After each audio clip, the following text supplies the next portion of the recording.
Assalamualaikum warahmatullahi wabarakatuh.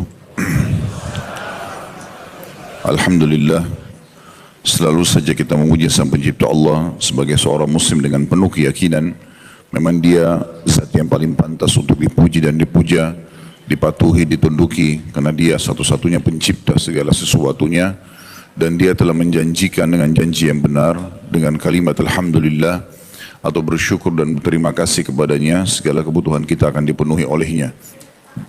Selanjutnya kita panjatkan salawat dan taslim kepada utusan Sang Pencipta Allah, Nabi besar Muhammad sallallahu alaihi wasallam, yang telah membawa kepada kita hukum halal haramnya Allah sehingga kita punya panduan hidup. Kita tahu mana yang dibolehkan, yang diperintahkan, dan juga yang dilarang oleh Sang Pencipta. Melanjutkan pada buku kita, kitab Adab Mufrad yang ditulis oleh Imam Bukhari rahimahullah, dan kita langsung masuk ke pasal atau bab yang ke-140. Karena yang 139 sudah pernah kita bahas ya, masalah bakhil itu. Judulnya adalah harta yang baik bagi orang soleh. Hadits pertama yang ditulis oleh Imam Bukhari rahimahullah nomor 299.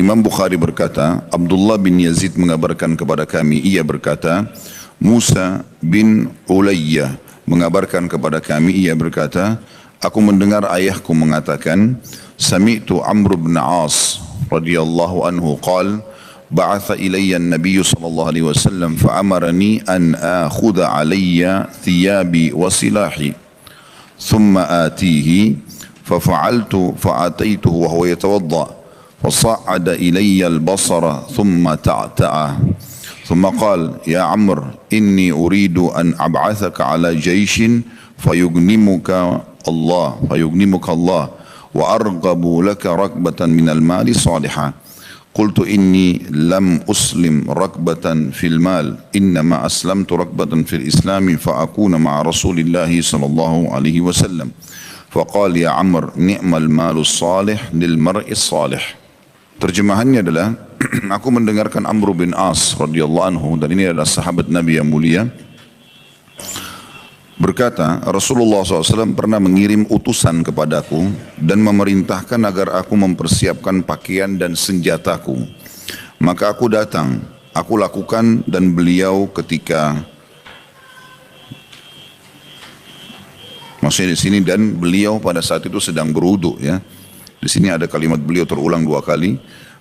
Lalu beliau SAW mengangkat pandangannya kepadaku, lalu menurunkannya, kemudian bersabda, wahai Amr, aku ingin mengirimmu bersama pasukan agar Allah memberimu ghanimah dalam kurung karena keikutsertaannya, dan aku ingin memberimu sekaligus harta dan keinginan yang baik. Lalu aku menjawab, aku masuk Islam bukan karena menginginkan harta, aku masuk Islam karena suka pada Islam, dan aku lalu bersama Rasulullah SAW. Maka beliau SAW bersabda, wahai Amr, sebaik-baik harta adalah untuk orang yang soleh. Hadits ini memiliki beberapa kandungan. Yang pertama, dalam hadits ini terdapat isyarat akan ketangkasan militer serta keteguhan watak dan pengalaman dimiliki oleh Amr bin As radhiyallahu anhu. Seperti biasa kita baca dulu kandungan hadits, baru saya akan syarah atau jelaskan lebih jauh insyaallah. Yang kedua, pemberitaan Nabi SAW melalui wahyu dari Allah Azza wa Jal, Allah yang maha mulia dan maha tinggi, bahwa tentara Islam yang dipimpin oleh Amr bin As akan memperoleh kemenangan dan harta ghanimah yang banyak. Yang ketiga, keinginan Amr bin As untuk tetap tinggal di sisi Rasulullah SAW, akan tetapi Rasulullah SAW memuliakannya dengan mengutusnya berjihad di jalan Allah. Dan yang keempat, persaksian Nabi SAW bahwa Amr bin As adalah seorang laki-laki yang saleh. Betapa agung persaksian tersebut. Kita akan masuk sekarang membedah hadits ini, insyaAllah bagian-bagiannya yang kita bisa ambil hikmah dan ilmu darinya. Pertama sekali, Amr bin As radhiyallahu anhu adalah seseorang yang sangat mulia dalam Islam, terkenal dengan kecerdasannya dan strategi perangnya. Di masa jahiliyah, sebelum masuk Islam, dialah yang diutus oleh Quraisy khusus untuk menemui An-Najasyi. Najasyi ini adalah Raja Ethiopia pada saat itu beragama Nasrani yang sempat menerima 83 orang sahabat Nabi yang lain yang hijrah ke sana. Maka Amr bin As ini karena lihai, pintar berbicara, penampilannya bagus, ya. Kemudian orangnya juga punya ide-ide yang tidak semua orang miliki dalam perdagangan, dalam peperangan dan seterusnya. Yang jelas teman-teman sekalian, Amr bin As pada saat itu pergi ke sana, kemudian menemui beberapa orang pendeta-pendeta Nasrani, lalu berdiskusi sama mereka, kira-kira apa yang disukai oleh Najasyi. Ternyata Najasyi itu sangat suka jaket pada saat itu untuk musim dingin yang terbuat dari kulit-kulit hewan. Maka dia pun membeli dengan harga yang mahal, kemudian dia membagikan kepada seluruh pendeta dan juga kepada Najasyi dengan harapan agar 83 orang sahabat semuanya dikembalikan ke Mekah untuk mereka siksa tentunya. Waktu itu Amr bin As belum masuk Islam. Namun dengan hikmah Allah Subhanahu wa taala pada saat itu Najasyi orang yang bijak, dia tidak spontanitas menerima keinginan itu, tapi dia memanggil Ja'far bin Abi Thalib yang merupakan pemimpin sahabat yang hijrah ke sana, dan ini adalah sepupu Nabi SAW. Kakaknya Ali bin Abi Thalib lebih tua 10 tahun. Kemudian terjadilah dialog tentunya yang panjang antara Najasyi sama Ja'far bin Abi Thalib, kemudian Amr bin As, dan ini sudah saya jelaskan panjang lebar di Sirah Nabawiyah. Saya tidak akan merincikan semuanya, tapi yang jelas pada saat itu Amr bin As akhirnya ditolak oleh Najasyi, tetapi dia sempat berpikir, orang setokoh Najasyi pada saat itu, kalau zaman kayak kita sekarang seorang presiden negara yang sangat dikenal internasional, gitu kan, dan terkenal dengan keberaniannya, kecerdasannya, dan dia seorang pendeta juga. Kok bisa lebih menerima perkataan Ja'far dan tersentuh dengan ayat-ayat Al-Quran, terutama pada saat dibacakan surah Maryam, tentang bagaimana Maryam alaihissalam itu melahirkan dan hamil tanpa ada sperma laki-laki, dan itu kekuasaan Allah Subhanahu wa taala. Maka akhirnya dia pun, Amr bin As, ringkas cerita, tersentuh dengan Islam dan masuk Islam akhirnya. Masuk Islam di tangan Najasyi, karena Najasyi sebelum datang Amr bin As ke Ethiopia untuk menjemput para sahabat ini, maka Najasyi sempat diskusi beberapa kali dengan Ja'far bin Abi Thalib dan masuk Islam di tangan Ja'far radhiyallahu anhum ajma'in. Dan dia tidak dikategorikan sahabat walaupun dia masuk Islam, Najasyi maksudnya, di zaman Nabi SAW, karena belum pernah melihat Nabi langsung. Dikategorikan seorang tabi'in, diistilahkan dengan tabi'in. Maka Amr bin As masuk Islam tersentuh melihat Najasyi, bagaimana raja yang pada saat itu terkenal dengan kekuasaannya, dengan kekayaannya, kepintarannya, menerima Islam. Maka subhanallah, Allah Subhanahu wa taala menggerakkan dia, diutus oleh Quraisy ke Ethiopia hanya untuk menerima Islam itu sendiri. Setelah masuk Islam, dia mulai muhasabah dirinya, melihat ternyata banyak sekali hal-hal yang selama ini dia keliru pada saat memerangi Islam dan kaum muslimin. Dan akhirnya dia mulai faham bagaimana Nabi SAW berdakwah dengan masalah tauhid, kemudian bagaimana agama Islam ini punya hukum-hukum, tatanan yang rapi, mana makanan, minuman, pergaulan, pendapatan yang halal, mana yang haram, dan itu ditata dengan begitu rapi. Dan itu standarisasinya luar biasa, karena seluruh muslim di muka bumi ini melakukan hal yang sama. Ringkas cerita, dia sangat menyukai Islam ini. Baru beberapa bulan dia masuk Islam, dan ini kejelian Nabi SAW. Beliau sudah memerintahkan kita semua agar menjalankan sebuah hadits beliau yang bunyinya, kalau perkara dikembalikan bukan pada ahlinya, tunggulah kehancuran. Maka salah satu yang Nabi SAW melakukan adalah memilih dengan sangat jeli para sahabat di setiap bidangnya. Dalam peperangan, yang Nabi SAW sering utus memang sahabat-sahabat yang terkenal dengan kelihayan dan kepintaran, ketangkasan berperang. Walaupun dia baru masuk Islam, termasuk Amr bin As. Baru beberapa hari masuk Islam, Nabi SAW sudah utus untuk berperang. Sampai di 3 bulan pertama itu, Amr bin As sempat memimpin pasukan, yang di dalam pasukan itu ada Abu Bakar, ada Umar, ada Uthman, ada Ali, ada Talha, ada Zubair, ada sahabat-sahabat yang sudah senior masuk Islam, dan dijamin surga oleh Nabi SAW. Tapi tetap dalam kepemimpinan harus ditunjuk orang yang ahli di bidangnya. Jadi bukan hanya senior saja. Ya, sebagaimana sebagian lembaga, sebagian tempat, sebagian orang, komunitas hanya selalu mendahulukan senioritas saja. Ya, kadang-kadang imam di masjid hanya karena dianggap dia senior, dia sudah tua, maka didahulukan jadi imam. Padahal bacaannya semuanya kacau, gitu kan? Ini tidak benar. Sementara kalau ada anak kecil, mungkin 17 tahun, bacaannya bagus, nggak disuruh jadi imam. Nah ini semua kekeliruan. Padahal sebenarnya syarat dipilih menjadi imam dalam hadis Nabi SAW adalah didahulukan dulu bacaannya. Fasih, kalau sama baru dilihat pemahamannya terhadap sunnah. Kalau sama dilihat siapa yang lebih dulu hijrah. Kalau sama baru dilihat usianya. Usia ini yang keempat terakhir dalam hadis. Tapi banyak orang tidak faham masalah ini. Sehingga akhirnya bukan lagi kualitas yang dilihat tapi senioritas. Dan ini dalam Islam tidak diajarkan sama sekali. Dan itu dicontohkan oleh Nabi SAW dalam kasus Amr bin As ini. Akhirnya beliau diutus jadi pasukan. Yang pernah saya ceritakan bagaimana Umar sempat clash dengan Amr. Karena heran dengan perilaku-perilaku Amr. Ya, di antaranya pada saat dikirim pasukan, saya reviewkan sedikit. Waktu diutus pasukan tersebut lagi musim dingin. Pasukan yang dipimpin oleh Amr 300 orang. Yang ingin diserang suku yang sangat besar. Jumlahnya itu sekitar 100.000 orang mungkin. Kekuatannya sangat besar. Dan mereka sudah mau nyerang Madinah. Maka Nabi SAW utus Amr bin As sebagai pemimpin. Waktu itu musim dingin. Dingin yang luar biasa gitu, di padang pasir. Biasanya orang untuk hangatkan badan, mereka bakar api, buat api unggun. Tapi pada malam itu, besoknya mau nyerang, Amr bin As buatkan instruksi, dan sebagai panglima perang harus dipatuhi. Maka dia mengatakan tidak boleh ada api malam ini. Tidak boleh ada api. Instruksi ini tentu mengganggu sahabat, karena instruksinya menurut terutama Umar bin Khattab aneh. Lagi dingin luar biasa, kemudian kita tidak boleh bakar api gitu kan. Maka Umar merasa ini orang ya baru anak kecil lah, baru 3 bulan masuk Islam. Ya, tiba-tiba mau ngatur-ngatur gini, tapi dia panglima perang. Maka Umar pun datang mengatakan, hai Amr, bagaimana bisa kau larang bakar api ini? Orang akan mati kedinginan semua. Kata dia, itu perintah saya. Saya panglima perang harus dipatuhi.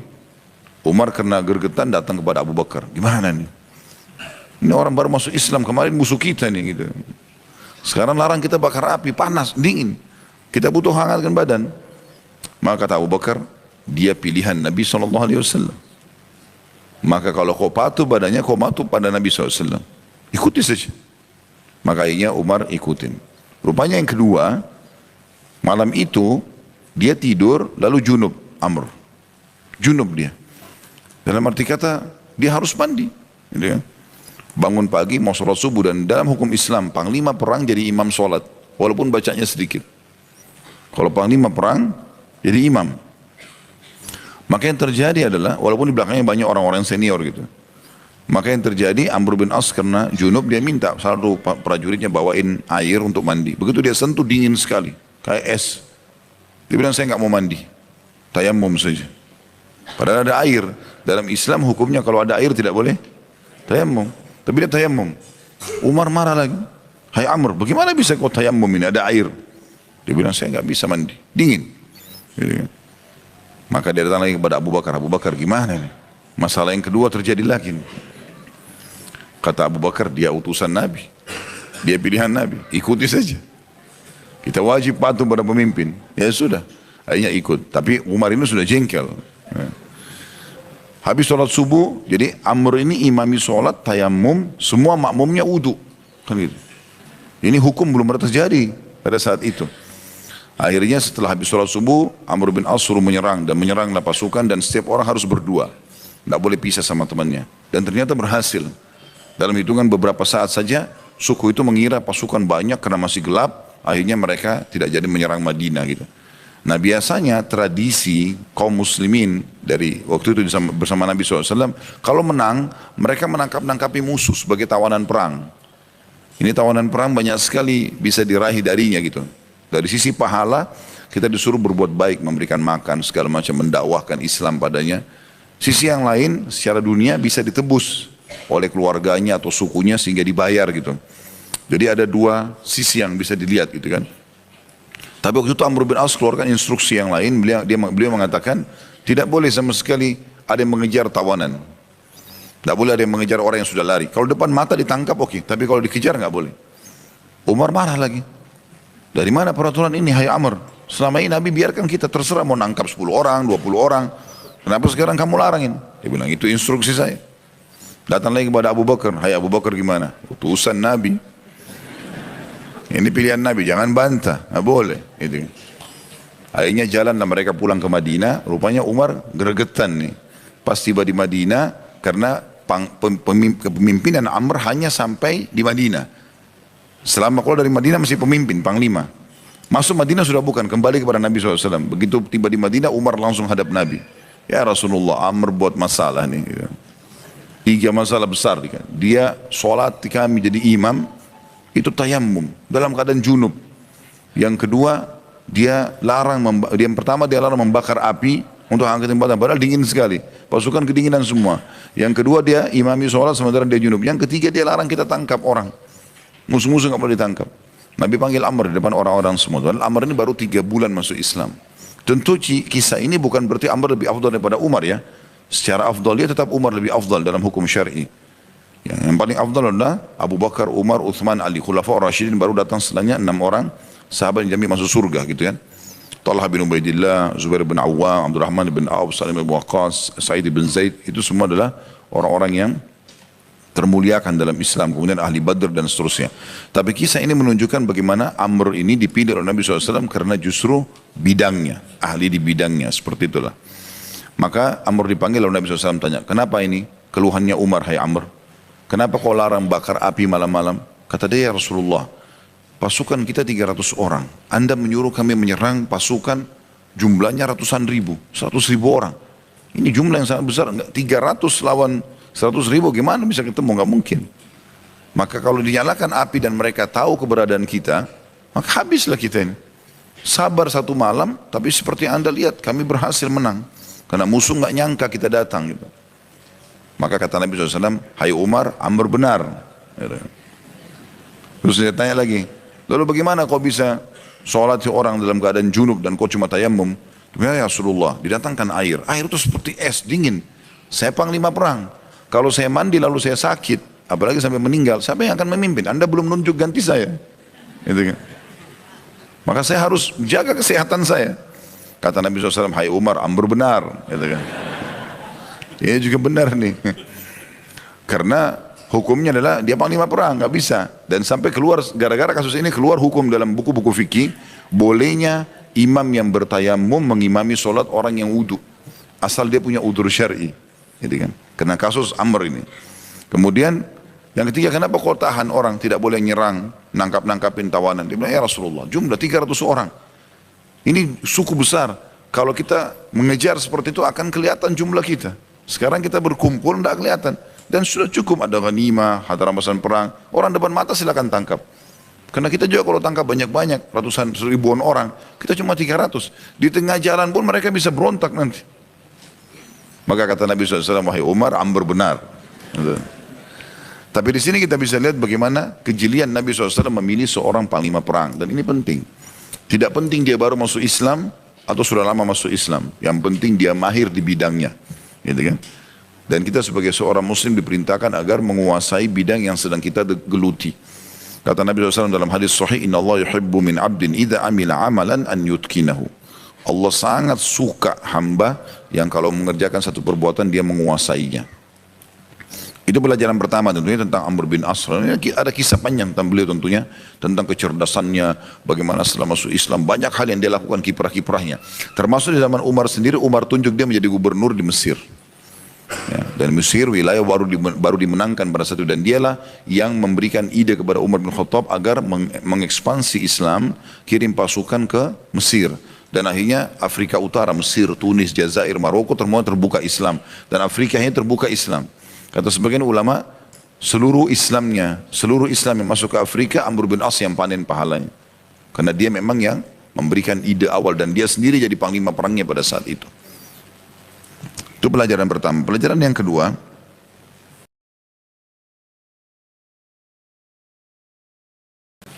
perkataan Amr bin As, ba'atha ilayya an-nabiy sallallahu alaihi wasallam fa'amarani an akhudha alayya thiyabi wa silahi. Nabi SAW mengutus seseorang kepadaku agar aku mempersiapkan baju dan alat-alat perangku. Maksudnya adalah Nabi SAW ingin Amr bin As memimpin sebuah pasukan. Tentu dalam hadis ini tidak disebutkan pasukan yang mana, dan memang Amr bin As memimpin beberapa kali pasukan. Apakah itu pasukan yang tadi kita ceritakan atau yang lain, Allahu a'lam. Tapi yang paling tenar, ya, yang paling dikenal peperangan Amr bin As adalah peperangan tadi yang berhasil mengalahkan salah satu suku yang akan menyerang Madinah. Kemudian dikatakan thumma ati fa fa'altu fa ataituhu wa huwa yatawadda. Ini masih pelajaran yang kedua. Amr bin As mengatakan, lalu aku mendatangi Nabi SAW sesuai dengan undangan beliau. Lalu pada saat aku datang, beliau sedang berwudu.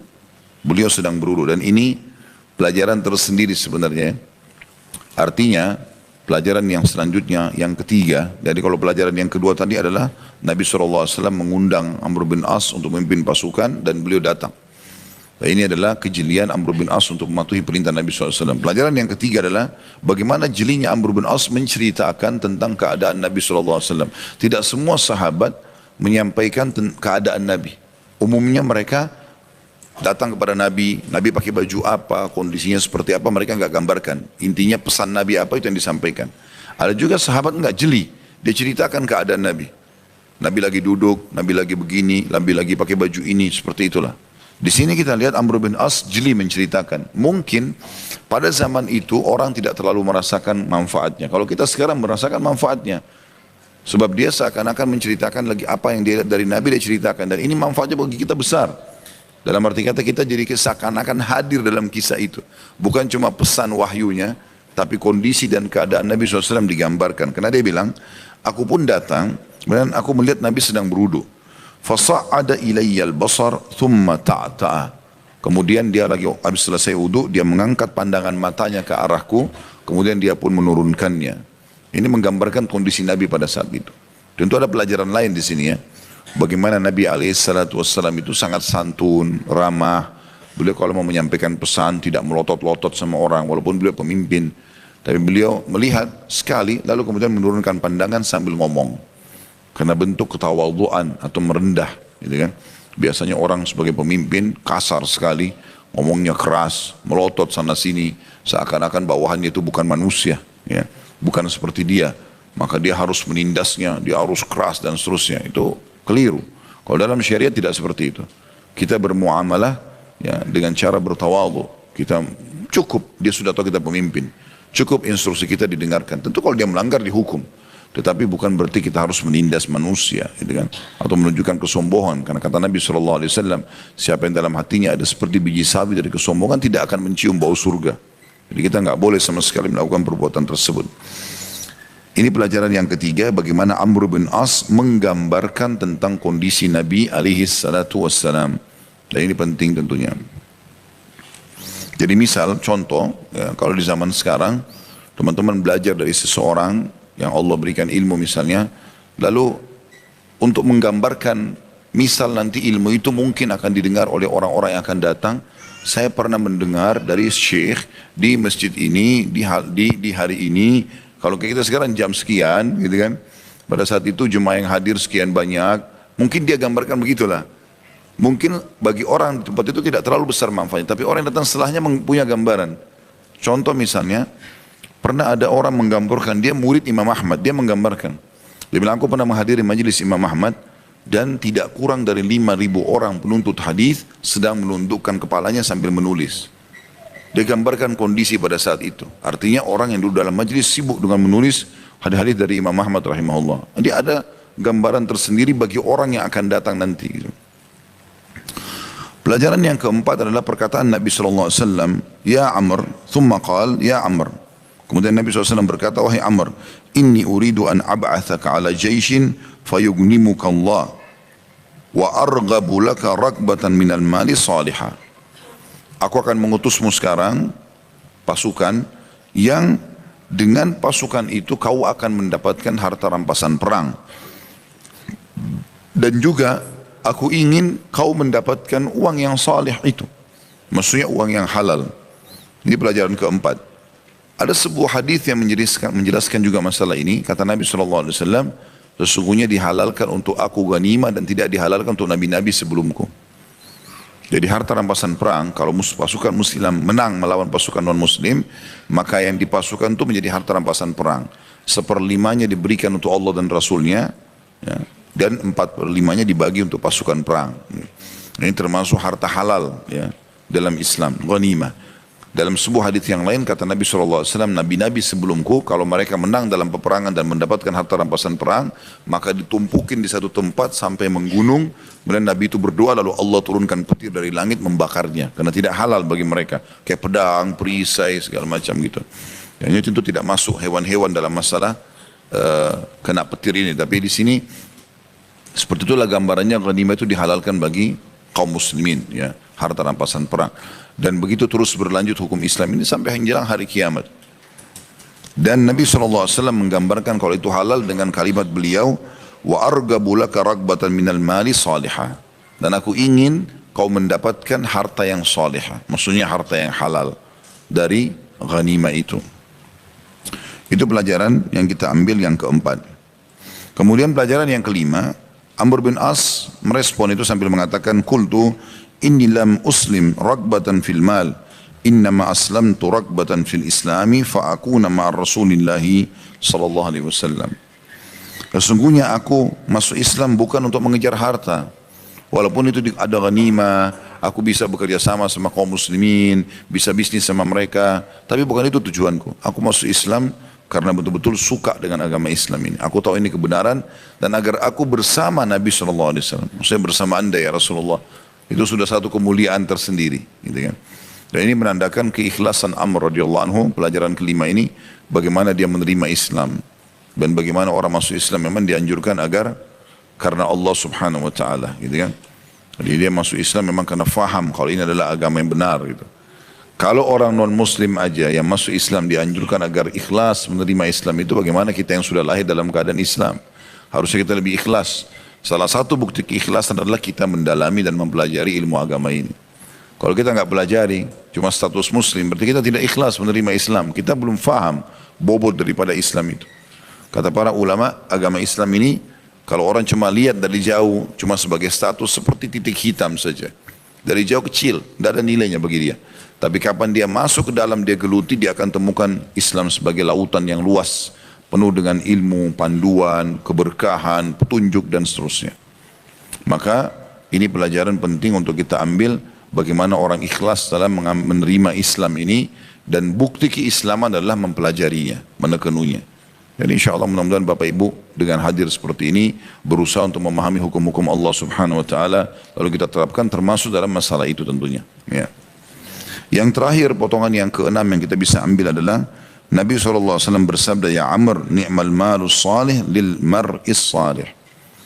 Ketahuilah wahai Amr, sebaik-baik harta yang salih, harta yang halal di tangannya orang salih. Di tangannya orang salih. Apa yang dimaksud dengan perkataan Nabi SAW ini? Maksudnya adalah kalau ada orang saleh, dia bekerja, dia punya pendapatan yang benar, yang halal, maka itu harta yang paling baik. Sudah dia saleh, hartanya juga saleh. Gitu. Karena orang saleh tidak akan pernah mencari pendapatan kecuali halal, dan dia juga tidak akan keluarkan kecuali ke tempat-tempat yang halal. Saya pernah jelaskan kondisi pendapatan kan ada 4. Kondisi yang terbaik adalah sumbernya halal, keluar pada halal. Dia betul-betul teliti pendapatannya halal, lalu dia keluarkan ke tempat-tempat yang halal juga. Dia bantu kerabat, orang miskin, bangun masjid, begitu-begitulah ya. Kita yang penuhi kebutuhan dia, dasar sama keluarganya. Jadi nggak ada hartanya kepada kemaksiatan. Ini kondisi yang paling baik. Kondisi yang kedua adalah ini kurang baik. Bahkan bisa berdosa dia. Sumbernya halal, dia kerja sebagai pegawai negeri, sebagai apalah di sebuah instansi, dia bisnis, ada rezekinya halal. Tapi dikeluarkan pada yang haram, dipakai berzina, dipakai minum khamar, ini jadi dosa dia. Walaupun sumbernya halal. Kondisi ketiga, ini buruk. Sumbernya haram, hasil curian, penipuan, korupsi dan segala macam, dikeluarkan pada yang halal. Umroh, haji, gitu kan. Pada sumbernya haram. Ini buruk. Karena hanya akan menambah dosanya. Begitu dalam hadis.